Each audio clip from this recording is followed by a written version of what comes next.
গণমাধ্যম যে মাধ্যম গণমানুষের কথা বলে দেশের, কথা বলে সমাজের, কিন্তু গেল সরকারের আমলে এই মাধ্যমকে, বিশেষ করে টেলিভিশন মাধ্যম, তৎকালীন সরকারের প্রচার মাধ্যম হয়ে উঠেছিল।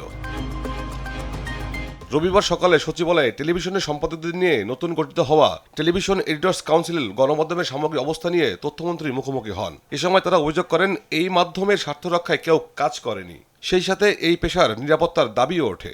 গত 5ই আগস্টের পর থেকে যে ধরনের বিভিন্ন ভাবে টেলিভিশনগুলো সম্প্রচার এবং তার আগে বিশেষ করে 17 বছরের যে টেলিভিশন সম্প্রচারে আমরা গণমাধ্যমকে গণ অধমে পরিণত করেছিল কিছু মানুষ, তো সেই জায়গাটা থেকে আমরা আসলে উঠতে চেয়েছিলাম। গণমাধ্যমের একটি নীতিমালা সুস্পষ্টভাবে যেন প্রণীত হয়, যেখানে এডিটোরিয়াল পলিসি কি হবে, একটি সংবাদ ব্যবস্থাপনা কেমন যাবে, সাংবাদিক এবং সংবাদপত্রের সাথে যুক্ত যারা হবেন তারা স্বাধীন মানুষ, কিন্তু তাদেরও যে একটি দায় আছে, সেই দায়ের ভিত্তিটা কি হতে পারে, এই বিষয়গুলো নিয়ে বিস্তারিত আলোচনা করার লক্ষ্যে আমাদের এই সংগঠন।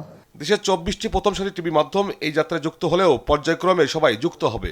লক্ষ্য হবে দায়িত্বশীল সাংবাদিকতা ও জবাবদিহিতা নিশ্চিত করা। সরকারি বিজ্ঞাপনগুলো আমাদের পাওয়া উচিত টেলিভিশনে। সরকারি বিজ্ঞাপনগুলো আপনার বিভিন্ন গণমাধ্যম বলতে বড় গণমাধ্যমগুলো এগুলো পাচ্ছে, এটা আমাদের কোনো আপত্তি নেই। আমাদের মূল উদ্দেশ্য সৎ সাংবাদিকতা করা, দায়িত্বশীল সাংবাদিকতা করা, একই রকম ভাবে রাষ্ট্রের কাছে, জনগণের কাছে জবাবদিহিতা নিশ্চিত করা। এ সময় তথ্যমন্ত্রী বলেন, যারা রাষ্ট্রের কর ফাঁকি দিতে গণমাধ্যমকে ব্যবহার করছেন তাদের থেকে ইতিবাচক কিছু পাওয়া যাবে না। সবার সাথে ঐক্যমতের ভিত্তিতে স্বাধীন গণমাধ্যম কমিশন গঠন করতে চায় সরকার।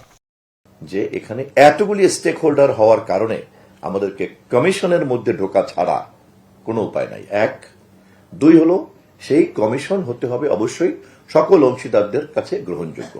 এমন উদ্যোগ মন্ত্রণালয়ের কাজকে বেগবান করবে বলে বলেন তথ্যমন্ত্রী। আমি আর বিস্তারিত গেলাম না। তৌফিক মাহমুদ মুন্না, দেশ টিভি, ঢাকা।